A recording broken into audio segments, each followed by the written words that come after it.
How can we unlock math moments in our classrooms while not taking up all of our precious time? That's what we're talking about today in episode 8 of the Making Math Moments That Matter podcast. We spoke to Katrien Vance, a teacher of over 25 years from Charlottesville, Virginia, who took part in our online workshop this past fall. And because of her determination to make math moments that matter for her students, she's had many recent successes in her classroom, and we wanted to share them with you, our fellow math moment makers, on how she took action and made that happen. Secure your earbuds, drop your phone in your pocket, and enjoy this uplifting conversation with Katrien Vance.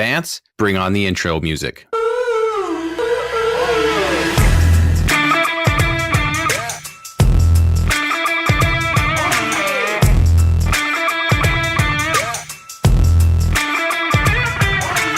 Welcome to the Making Math Moments That Matter podcast. I'm Kyle Pierce. And I'm John Orr. We are two math teachers who, together, with you, the community of educators worldwide, want to build and deliver math lessons that spark engagement, fuel learning, and ignite teacher action.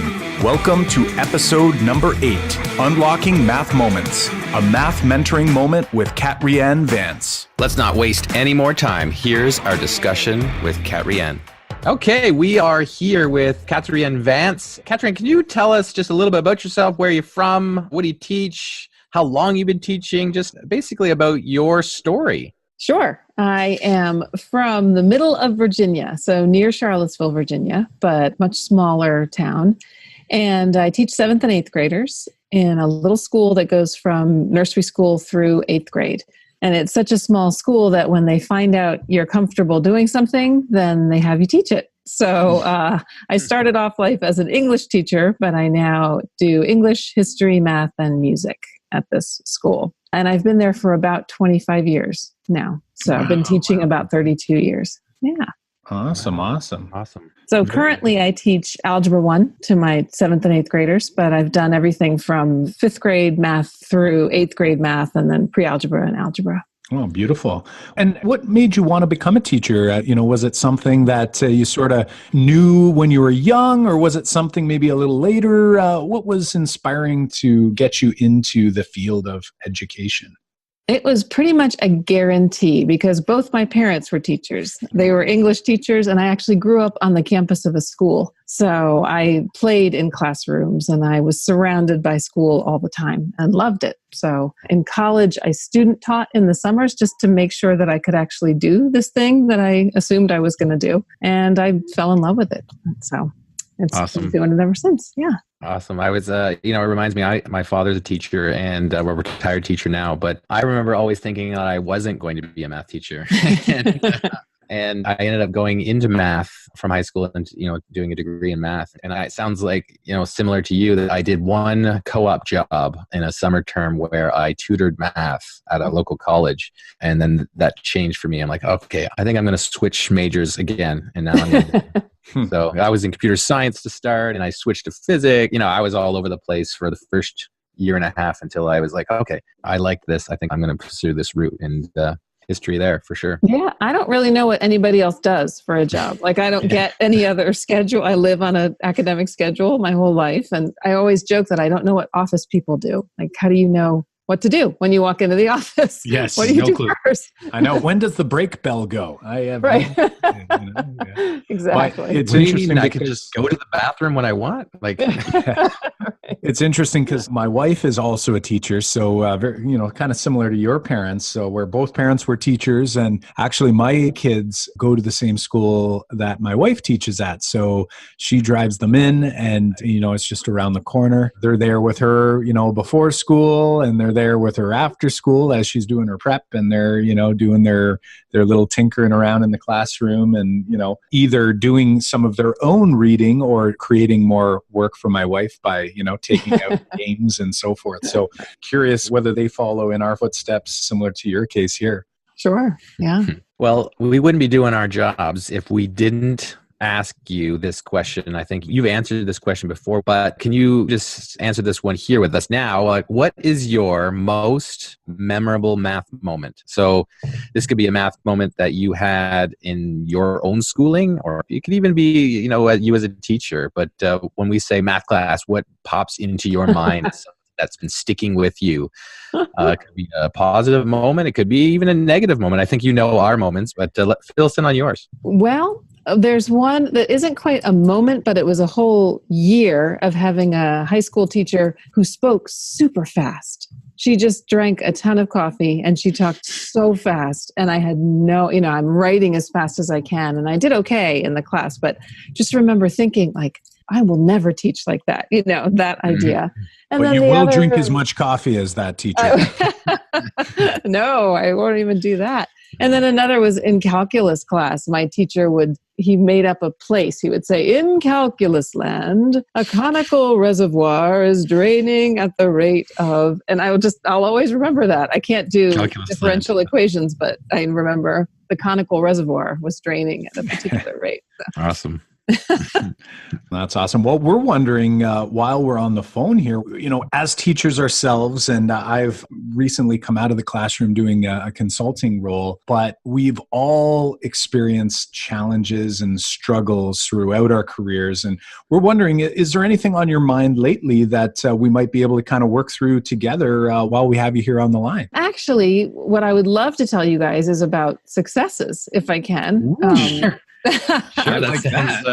That sounds great. I just had a colleague over the holiday break ask me for some help. And I was so excited to talk to somebody about this because I have completely changed my approach to teaching math this year. And it comes out of your workshop. Originally out of your workshop, what I thought I was going to do was be able to create big problems, like big lesson plans that would have these long, engaging, interesting problems. And what it actually is, it's not that at all. It's realizing that it's an entirely different approach to every day in the class. Like there doesn't have to be a special problem that I'm looking up and using, but it's that, for example, if I want to teach inequalities, the approach is I have to start with a situation, not with vocabulary, not with any kind of, definitions or where we might think we have to start and pre-teach and do building blocks. But I just say to the kids, there's this construction elevator and it can only hold 4,400 pounds. And I've got these bricks and they're 42 pounds. What's the most bricks I can put on this elevator? Go.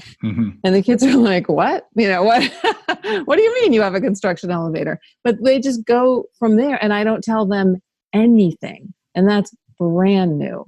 And it's a little bit scary, but there's always some moment where a kid goes, well, we could just, and then they unlock the whole thing for themselves in this incredibly magical way. And then all I do is tell them what the name is for what they just did or what the symbol is that they used to write that down. But they already knew how to do it or they talked their way through it. And so it doesn't feel hard or foreign. It feels like, oh, that was my language. That was me. That's my method. And so we just finished right before the break, absolute value inequalities, which have always been a nightmare. Like, why do you flip the inequality sign? And how come there are two equations? And I've never felt like I've done a good job. It was the easiest time I've ever had teaching it because it just flowed out of, all right, say you want to be a featherweight boxer. You have to weigh within 4 pounds of 126 pounds. What do you have to weigh? And they all knew how to do the math. So the math wasn't hard. Like they know, obviously that's 122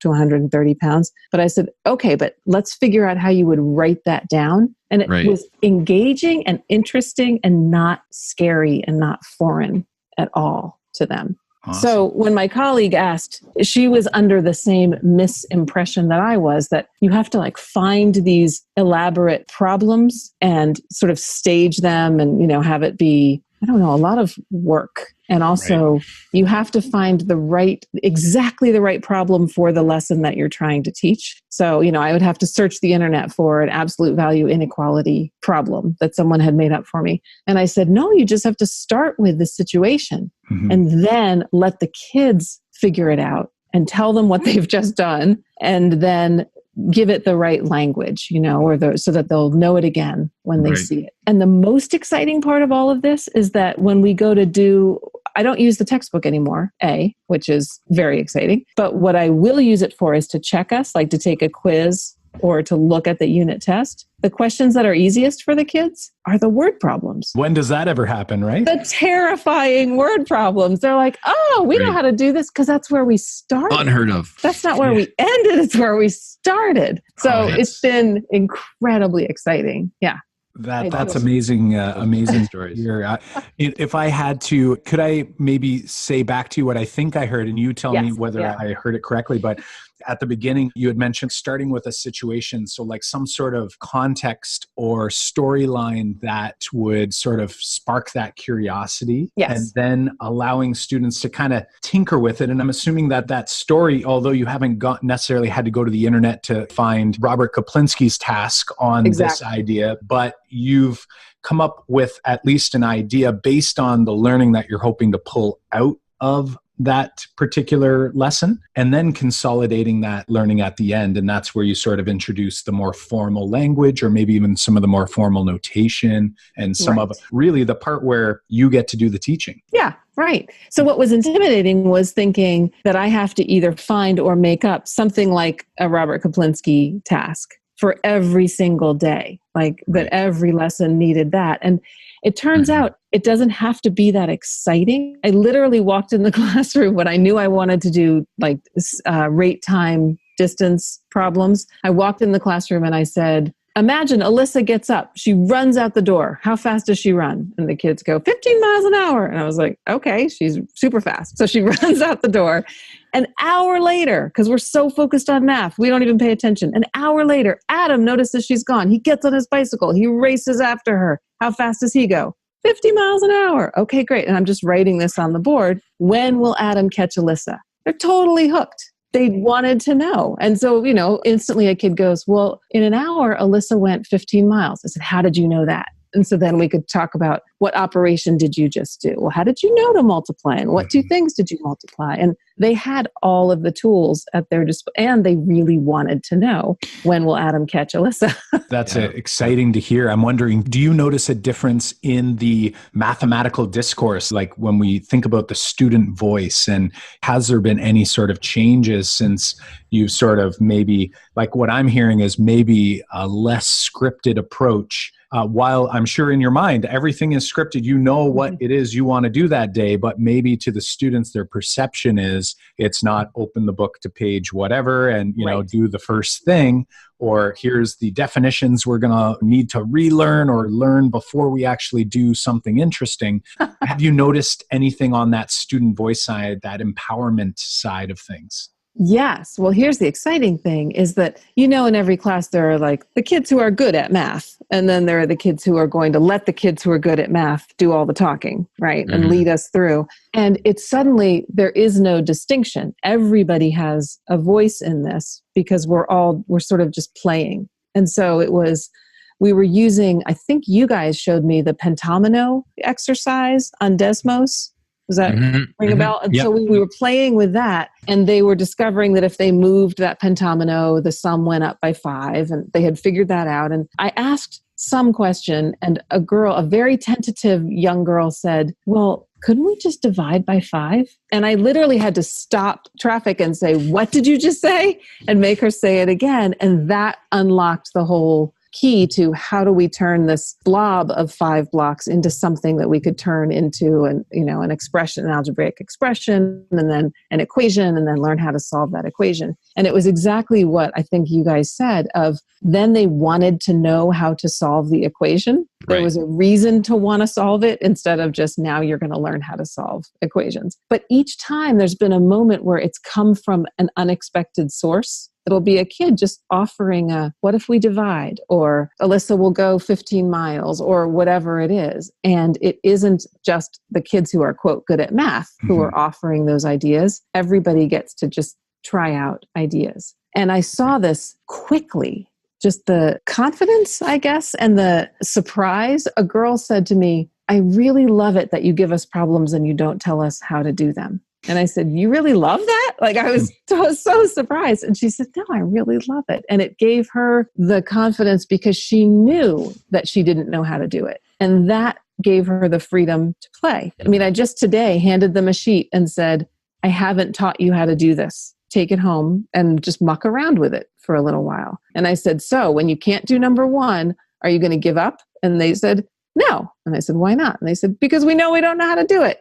So there's just this like free pass to, I know I'm not supposed to know how. So that gives me license to figure it out for myself instead of feel bad when I don't know how to do it. Right. What if I actually did get it? Then it's like, whoa, look at that. You know, like I just did something pretty cool without having been told. And now there's no fear of me doing it wrong the way I was told because I haven't been told yet, you know? So it just gives them a little bit of that, you know, kind of dip their toes in a little bit and see and not be so fearful. So yes. Yeah. And we've experienced similar things when we've made that switch, that it's such a wonderful thing that you could switch the learning instead of being at the front and talking, just asking them to come up with it first and just knowing what to look for and listening to what the students say. You know, it changes the culture of your room. And did you notice that too? Like, as it changed your room culture? Like, what did your room look like before you made these changes? Like you said, you radically changed how you taught math. Can you maybe give us a snapshot of what your class looked like before you made some of these changes? Because I think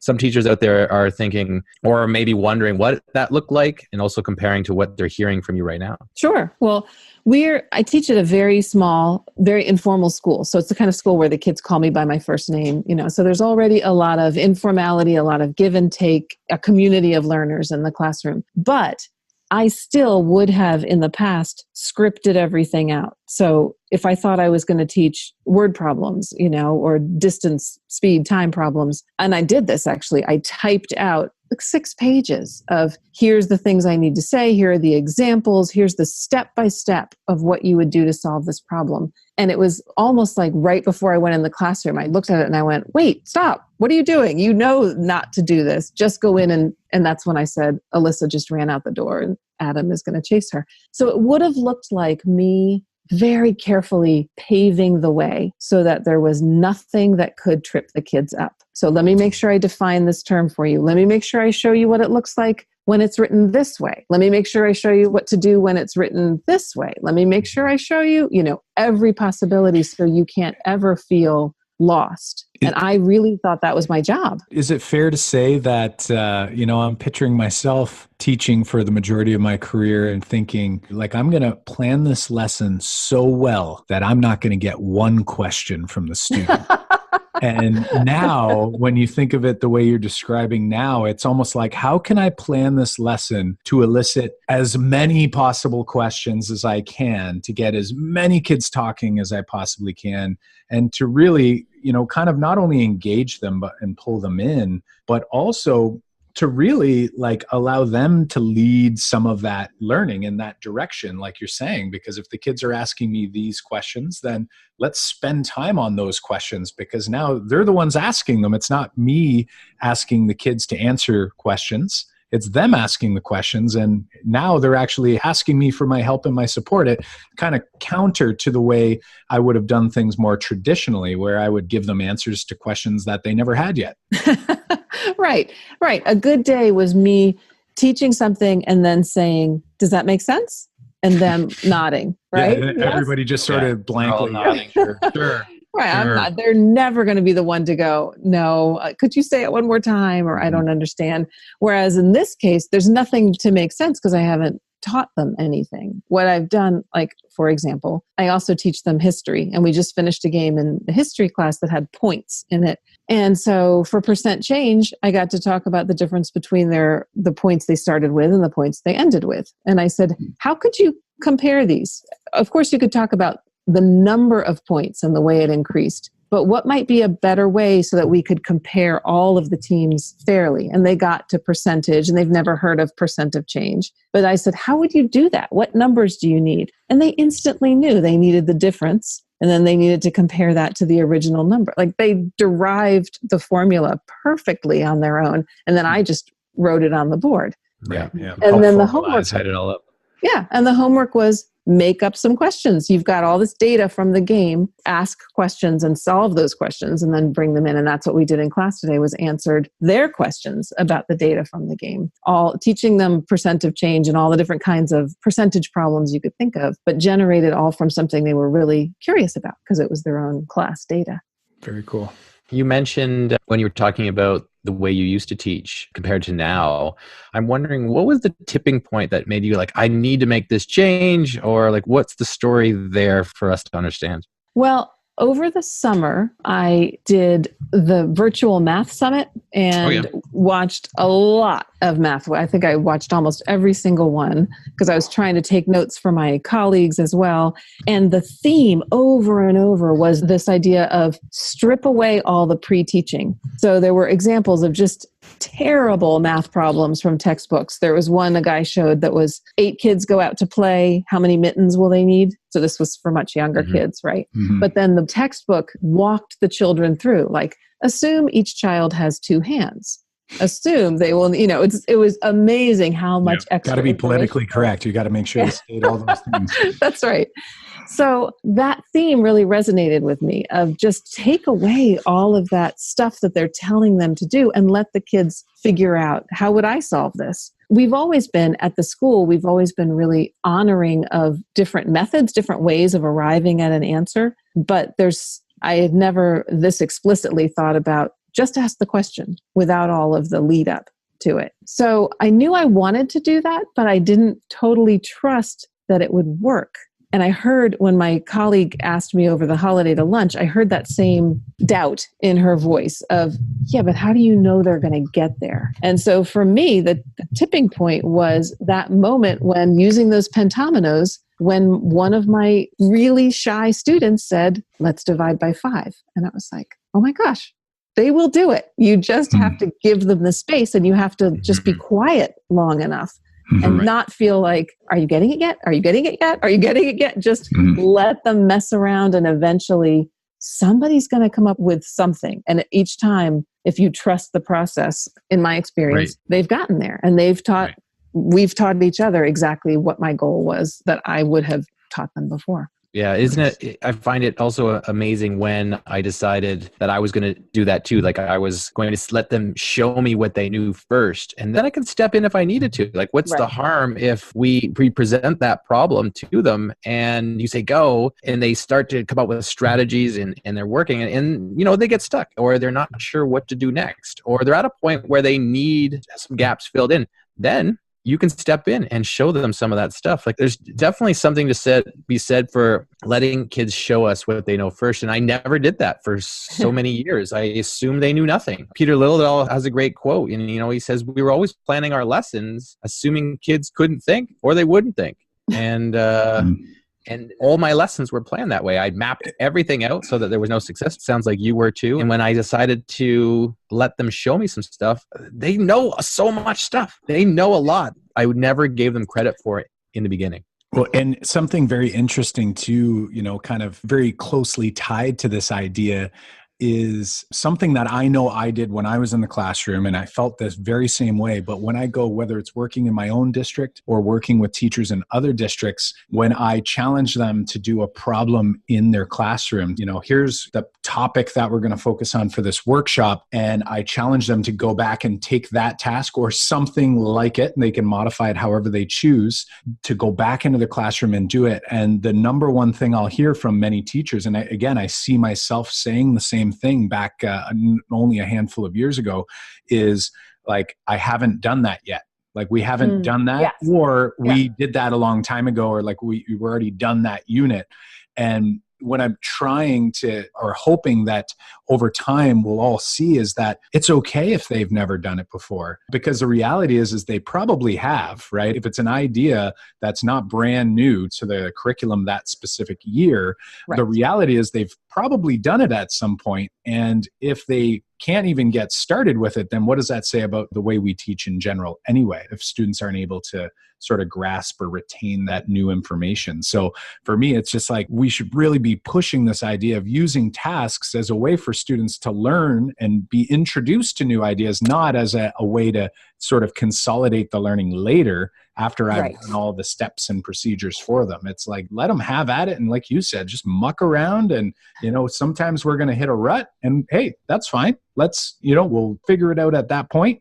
Or maybe students come out and it's like, wow, look at all this knowledge that they brought with them that I never used to respect when students came into the classroom. I just assumed that they were blank slates with no information in there, barely knew their name, although sometimes they don't write their names on the top of any of their work, which is a whole other story. So, I'm wondering, I'm very curious about how is your colleague progressing? Like, have you felt like there's any successes there? And maybe your colleague might be at a very different place than you are based on, you having the experiences in the virtual math summit with Christina Tondevolt in the summer and all those fabulous presenters. Is your colleague sort of like sticking with it? Are you there kind of coaching along the side there, trying to sort of root him or her on as they go along? It's a great question. I need to do more of the rooting her along. I know she did the timers task. When will these timers all run out at the same time? And I actually don't know how it went. I know she was doing it and she was in the middle of it. I'd be interested to hear that too. Check back in and see, because there is a level of just trusting, like you said, honoring what the kids do know, trusting that even if they don't do the lesson the way you thought they were going to do the lesson, there's going to be something that's learned from it. Right. So, for example, I did your stacking paper lesson, right? And I was thinking ratios and proportions, and they didn't go there at all. They went to multiply. And I was like, okay, right.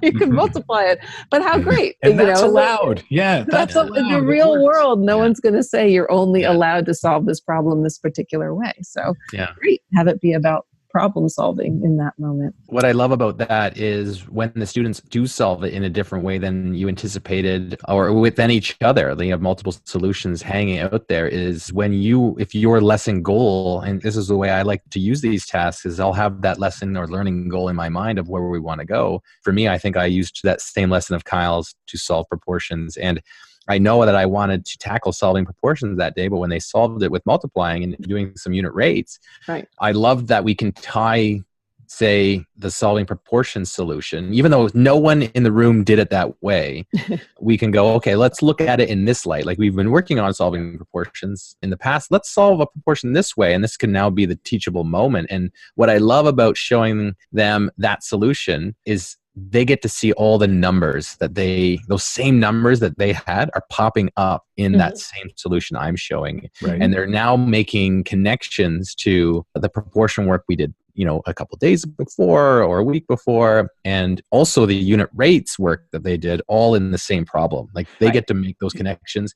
They're doing it on their own, but then you get to make them explicit, like look at how similar these solutions are. Like there's nothing wrong with what you did. It's awesome. Somebody else might have done it differently and they're very similar, What hit home for me was back about, it would have been a handful of years now, when John and I first co-presented. It was probably one of our first times presenting. And in the middle, like we had obviously talked about the presentation, we had done all these things, and we used the stacking paper problem as one of the exemplars, but we weren't going to actually consolidate the task. It was like just a quick sort of like snippet about curiosity and so forth. And I went on to say what I used that task for, the learning goal that I used that task for.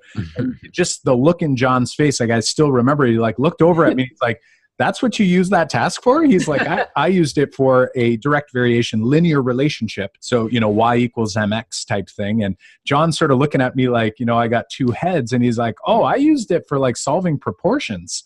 And just like at that point, it was like at the time we were confused. But then later we sort of came back together and realized like, oh my gosh, like that's exactly what we want to happen in our classroom. Like we want to elicit students that are leveraging other ideas and making connections to different parts of the curriculum. So it's like, oh, you're doing that for algebra. I'm doing this for a proportional relationship. And somebody else is using, doing some type of division over here. Like there's all these different strategies that give us not only an opportunity to make connections, but then also to allow kids to actually kind of recall some of the other content that we did in the past that maybe we haven't seen in a little while. And now it's like brought back to the front or the forefront. And, students get to go like, oh yeah, like, oh, I must be able to do it that way if it's really just the same as doing it that way.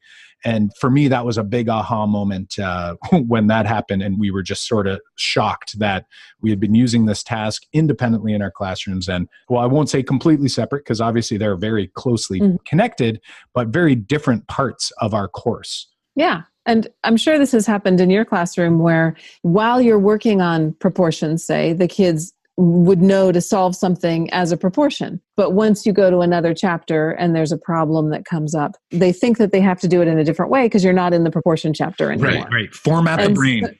Here's a problem. You pick the way you want to solve it. You figure out what's a strategy that works for you, that's most comfortable for you, or most efficient for you. And I think that's a much more important thing to teach kids than just how to solve a proportion or how to do a linear relationship.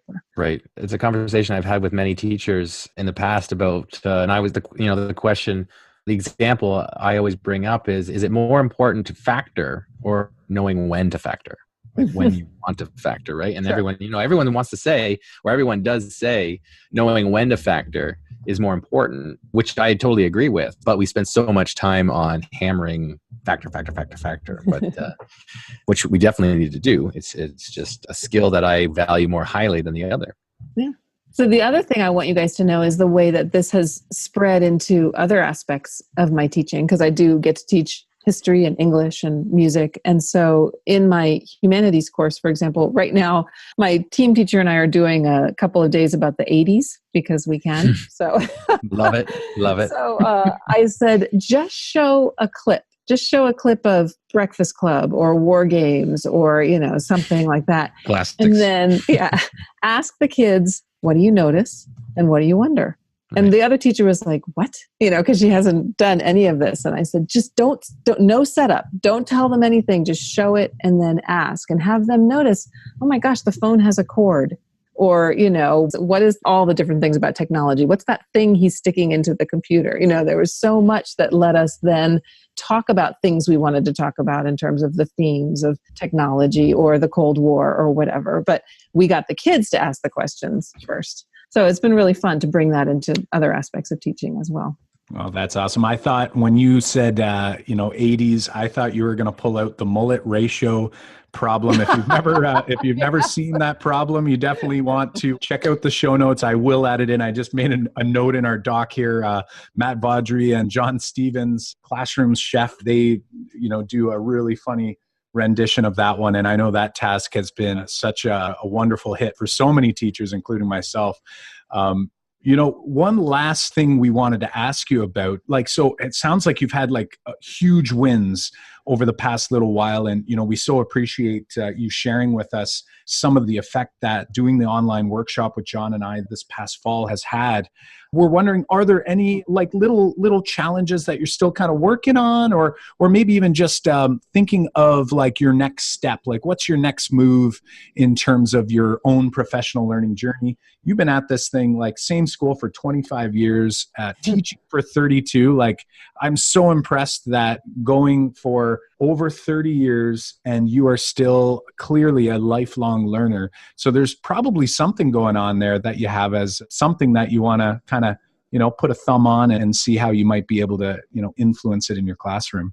I think actually in terms of this math specifically, it would be spreading this to more of my colleagues and really convincing them that this is the way to go and having the confidence that they could they could start with the situation. They could start not by paving that way as smoothly as possible, but let there be bumps and things that the kids discover and work with along the way.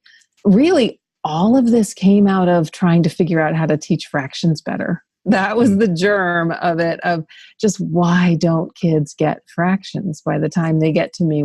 They're still terrified. They will always change a fraction to a decimal.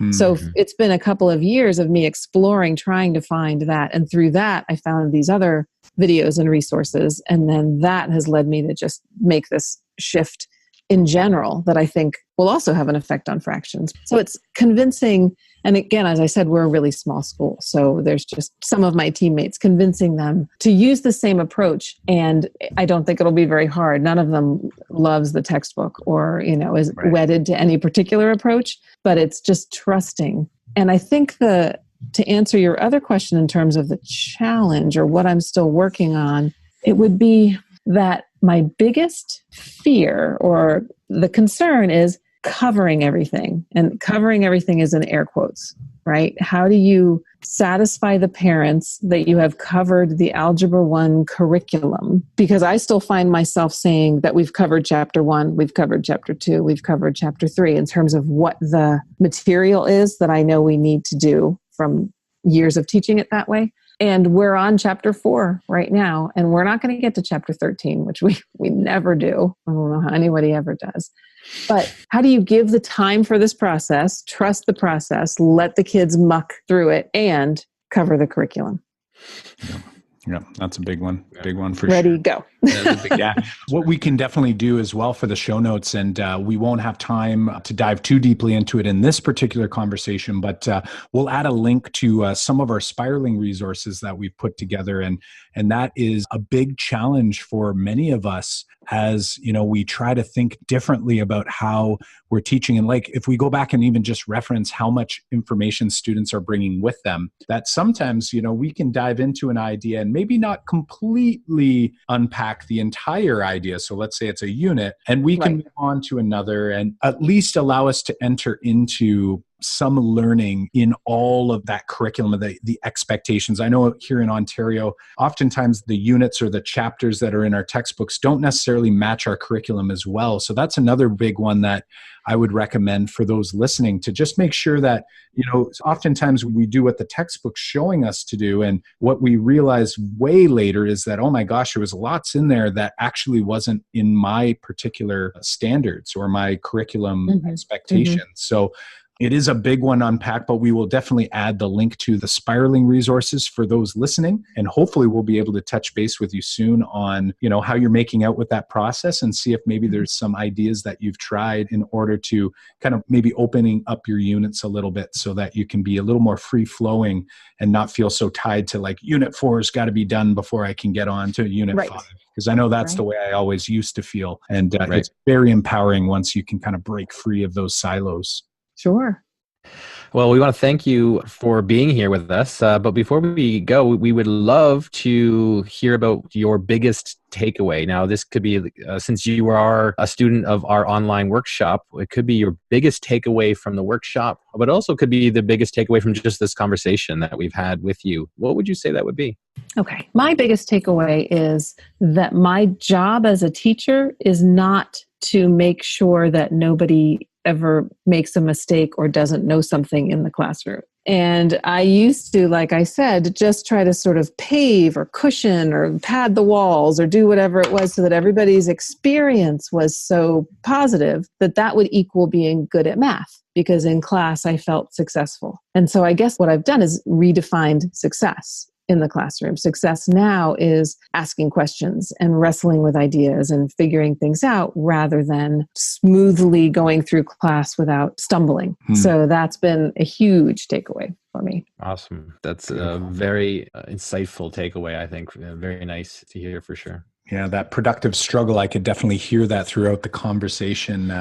And to me, it was clear that's something that you've definitely embraced. And I'm sure your students are very, very thankful for all of the work. And as I mentioned, being a veteran teacher and just having that open learning stance, I think is the best thing we could possibly do for all of our students, because there's always something new for all of us to learn. And I want to just thank you for that, being so committed. And thank you again for being with us here on the Making Math Moments That Matter podcast. We're so excited to share it with the world. Would it be okay if we were to maybe touch base with you in 6 to 9 months, see how things are going, maybe check in on your colleagues, see how she's doing, and be able to kind of come back and, share anything new that you're working on? Absolutely. That'd be wonderful. Fantastic. Awesome.